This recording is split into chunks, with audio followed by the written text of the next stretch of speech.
வணக்கம். 13 வயது சிறுமி, 32 மிருகங்கள். எந்த அளவில் அந்த பெண் குழந்தை கதறியிருக்கும், எந்த அளவில் அந்த பெண் குழந்தை துடிச்சிருக்கும் என்று நீங்க சிந்தித்து பாருங்க. ராஜஸ்தானின் ஸ்ரீ கங்கா நகர் என்கிற இந்த இடம். இங்க இருக்கக்கூடிய 3 ஹோட்டல்கள். அந்த குழந்தை படுக்கையில் பெட்டில் படுத்துக்கொண்டே இருக்குமா, நிர்வாணமாக. ஆட்கள் மட்டும்தான் மாறிக்கொண்டிருப்பார்கள். அந்த பெண்ணுடைய கதறல், கண்ணீர் எதுவுமே இந்த மிருகங்களுக்கு தெரியும். இந்த நரி கூட்டம் அந்த பெண் குழந்தையை பிச்சு திங்கக்கூடிய வேலையை மட்டும்தான் பார்த்தது. 120 மணி நேரம் வரை அந்த பெண்ணை கற்பழித்திருக்கிறார்கள் 32 மிருகங்கள். மிருகம் என்று கூட இவர்களை கூறக்கூடாது. தன்னை மனிதராக எடுத்து காட்டக்கூடிய இந்த ராட்சச கூட்டத்தை எப்படி நாம் பார்க்க முடியும் என்று எனக்கு இன்னைக்கு ஸ்ரீ கங்கா நகர் இந்த இடத்தில் நடந்த அந்த கொடூர சம்பவத்தை பற்றின பல்வேறு அப்டேட்ஸ்கள் வெளிவந்து. ஓ, அப்ப அந்த மிஸ்டர் அண்ட் மிஸ்ஸஸ் பெர்ஃபெக்ட் உண்மையிலேயே வர்த். நரம்பு தளர்ச்சியிலிருந்து விடுபட்டு உடம்பு ஒரு புது வீரியம் பெற மா நேச்சுரல்ஸோட மிஸ்டர் பெர்ஃபெக்ட்டை யூஸ் பண்ணுங்க.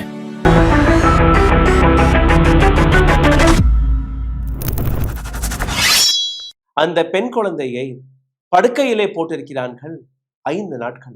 எனக்கு தண்ணி தவிக்குது அங்கிள், கொஞ்சம் என்னை வீட்டில் கொண்டு விட்டுருங்க அங்கிள், என்னை காப்பாற்றுங்கள், தாகமா இருக்கு, பசிக்குது என்று அந்த பெண் குழந்தை கூறும்போது தண்ணீருக்கு பதிலாக சாராயத்தை ஊத்திருக்கிறார். அதாவது போதையில எதை வேணாலும் செய்யலாம். அப்படியே வரிசையாக ஆட்கள் மாற மாற இந்த பெண் எந்த விதமான எதிர்ப்பையும் தெரிவிக்காதபடி அந்த பெண்ணிற்கு சாராயத்தை ஊத்திருக்கிறார்கள். ஒரு அன்கான்ஷியஸ் ஸ்டேஜ், மயக்கத்திலேயே அந்த குழந்தை 5 நாட்கள் வரை போராடி இருக்கு. சோசியல் மீடியா வழியாக ஏராளமான செய்திகள் வெளிவந்து கொண்டிருக்கிறது. இந்த பெண் இறந்து போனதாக, இந்த கிரிமினல்ஸ்களை மக்கள் அடித்து வருவதாக போன்ற பல்வேறு விஷயங்கள். ஸ்ரீ கங்கா நகர் போலீஸ், ராஜஸ்தான் போலீஸ் இந்த அனைத்திற்கான விளக்கத்தை கொடுத்திருக்கிறார்கள். அந்த பெண்ணுடைய நிலையை பற்றி எடுத்து காட்டியிருக்கேன். எல்லாத்தையுமே நான் உங்களுக்கு எடுத்து காட்ட போகிறேன். ஆனால் அதற்கு முன்பு ஸ்ரீ கங்கா நகர் ராஜஸ்தான்ல நடந்த இந்த கொடூர சம்பவம், 32க்கும் மேற்பட்ட நபர்கள் 120 மணி நேரம், அதாவது 5 நாட்கள் வரை 13 வயது சிறுமி என்னெல்லாம் கொடுமைப்படுத்தினார்கள் அதை நீங்க முதலில் பார்த்து. இந்த பெண் குழந்தை தன்னுடைய நண்பருடைய பிறந்தநாளை கொண்டாடி திரும்பி வீட்டுக்கு வரும்போது ஸ்ரீ கங்கா நகர் பஸ் ஸ்டாண்ட்ல வந்து இறங்கி இருக்கு.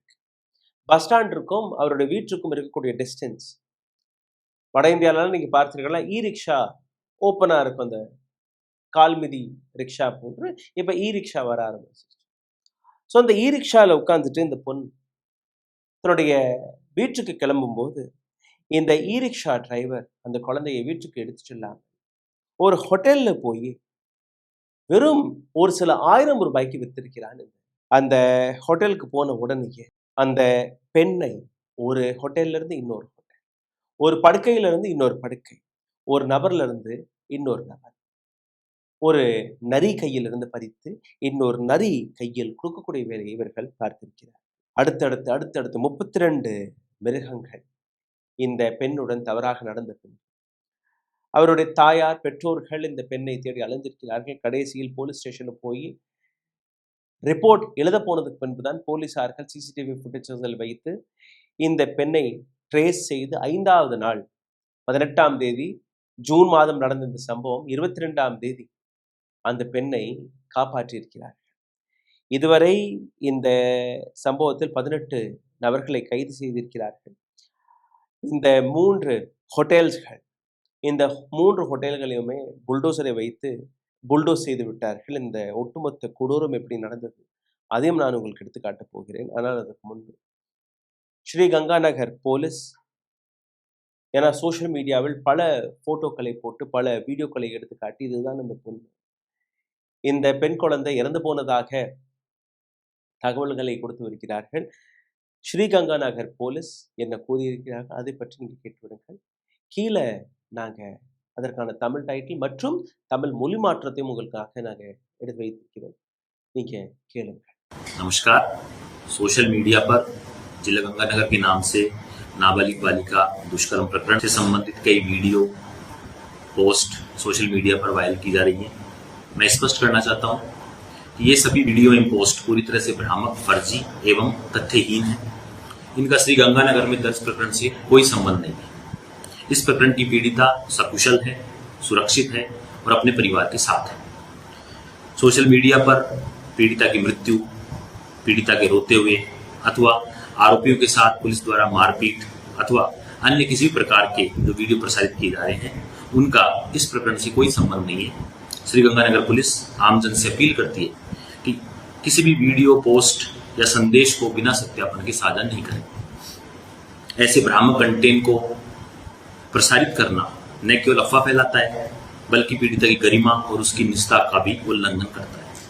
यदि कोई व्यक्ति सोशल मीडिया पर पीड़िता की पहचान उजागर करता है, फर्जी वीडियो, फोटो, भ्रामक सामग्री प्रसारित करता है अथवा इस संवेदनशील प्रकरण में अफवाह फैलाता है तो उसके विरुद्ध प्रचलित कानूनों के अनुसार कठोर कार्रवाई की जाएगी। एक बार पुनः सभी नागरिकों से अपील है कि केवल श्री गंगानगर पुलिस द्वारा जारी आधिकारिक सूचनाओं पर ही विश्वास करें। किसी भी भ्रामक वीडियो, पोस्ट या रील को शेयर ना करें, अफवाहों से बचें, संवेदनशीलता दिखाएं और जिम्मेदार नागरिक होने का परिचय दें। जय हिंद। இந்த சம்பவம் நடந்தது சக்கிடியா மார்க், ஸ்ரீகங்காநகர்ல இருக்கக்கூடிய சக்கிடியா மார்க். அங்க இருக்கக்கூடிய ஒரு ஹோட்டல். இந்த ஹோட்டலின் மேனேஜர் பெயர் மயங்க். இந்த நபரையும் கைது செய்து விட்டார்கள். மயங்க் மற்றும் அவருடைய நண்பர்கள் ஒரு வாட்ஸ்அப் குரூப்பை நடத்தி வருகிறார். இந்த வாட்ஸ்அப் குரூப் வழியாக இவர்களுக்குன்னு ஒரு கிளைண்ட்ஸ் இந்த மாதிரி பெண்களை கடத்தியவுடன் அந்த வாட்ஸ்அப் குரூப்ல போட்டோவை போடுறது. அந்த போட்டோவை போட்ட உடனேயே இந்த பர்டிகுலர் ஹோட்டலுக்கு ஸ்ரீகங்காநகர் அதை சுற்றி இருக்கக்கூடிய பல்வேறு ஹோட்டல்கள் 150க்கும் மேற்பட்ட ஹோட்டல் இருக்கான். அதுல வெறும் 40 ஹோட்டல் மட்டும்தான் லைசன்ஸுடன் நடத்தி வருகிறார்கள். மீதம் இருக்கக்கூடிய அனைத்து ஹோட்டல்களுமே இதே போன்று இல்லீகல் ஆக்டிவிட்டீஸ்களில் இன்வால்வ் ஆக இருக்கிறார்கள். எந்த லைசன்ஸும் கிடையாது, எந்த ஷாரிட்டியும் கிடையாது, எந்த செக்யூரிட்டி சிஸ்டமும் கிடையாது. மயங்கோடைய நண்பர்கள் நடத்தி வரக்கூடிய இந்த வாட்ஸ்அப் குரூப், அதுல இது போன்ற குழந்தைகளுடைய போட்டோக்களை போட்டு இந்த குழந்தைகளை விற்பது மட்டுமல்லாமல் அந்த ஹோட்டல் ரூம் 1000 ரூபாய் ஒரு மணி நேரத்துக்கு அங்க இந்த குழந்தை இருக்கும், இது போன்ற குழந்தைகள் இருப்பார், எதை வேணாலும் செய்யுங்க, அந்த குழந்தைக்கான பணம், அந்த ஹோட்டலுக்கான பணம், இது அங்க நடந்த பிஸ்னஸ். சிந்தித்து பாருங்கள். இந்த வழக்கை பாக்ஸோ ஆக்டிற்கு கீழே ரெஜிஸ்டர் செய்த பின்பு கூட இது போன்ற எத்தனையோ வழக்குகளை பாக்ஸோ ஆக்டுக்கு கீழே தான் ரெஜிஸ்டர் செய்கிறது. ஆனால் இந்த நாட்டுடைய சட்டம் எவ்வளோ வீக்காக இருக்கிறது, இந்த நாட்டில் இருக்கக்கூடிய சட்டத்தின் மீது எவ்வளோ பயம் இந்த நபர்களுக்கு இருக்கிறதுன்னு நீங்க பார்த்தீங்கன்னா யாருமே எந்த விதமான பயமும் இல்லாமல் பாக்ஸோ என்ன பெயில்ல வந்துடலாம், கேஸ் என்ன பெயில்ல வந்துடலாம். இது போன்ற பல்வேறு இன்சிடென்ட்ஸ் ஏற்கனவே நடந்து 2,80,000 கேசஸ் இன்னைக்கு நிலுவையில் இருக்கிறது. இது போன்ற பெண் குழந்தைகளுடன் நடக்கக்கூடிய தவறுகள் அனைத்து நபர்களுமே பெயில்ல. ஸோ சட்டம் இருந்தால் கூட அந்த சட்டத்துடைய இம்ப்ளிமெண்டேஷன் சரியாக கிடையாது.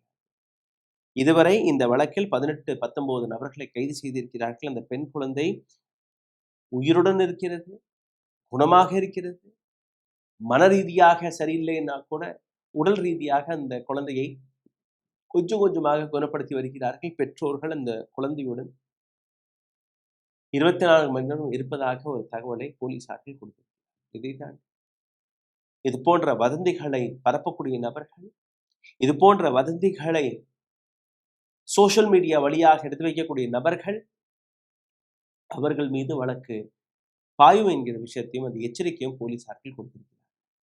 இந்த வழக்கில் வரக்கூடிய அடுத்தடுத்த அப்டேட்ஸ்களுடன் நான் உங்களை சந்திக்கும் வரை விடைபெறுகிறேன். நன்றி. ஓ, அப்ப அந்த மிஸ்டர் அண்ட் மிஸ்ஸஸ் பெர்ஃபெக்ட் உண்மையிலேயே வர்த்து. நரம்பு தளர்ச்சியிலிருந்து விடுபட்டு உடம்பு ஒரு புது வீரியம் பெற மா நேச்சுரல்ஸோட மிஸ்டர் பர்ஃபெக்ட்டை யூஸ் பண்ணுங்க. ஊடகம், கார்ப்பரேட், அரசியல்வாதிகளின் கைப்பாவையாக அடிமைகளாக இருந்தது போதும். இனி சாட்டை எடுத்து சுழற்றும் நேரம் வந்துவிட்டது. ஊடகம் பொதுமக்களாகிய உங்களுக்காக உங்களாலேயே இயக்கப்பட வேண்டும். ஊடக சுதந்திரத்திற்காக உங்களின் பங்களிப்பை இன்றே அளித்திடுங்கள்.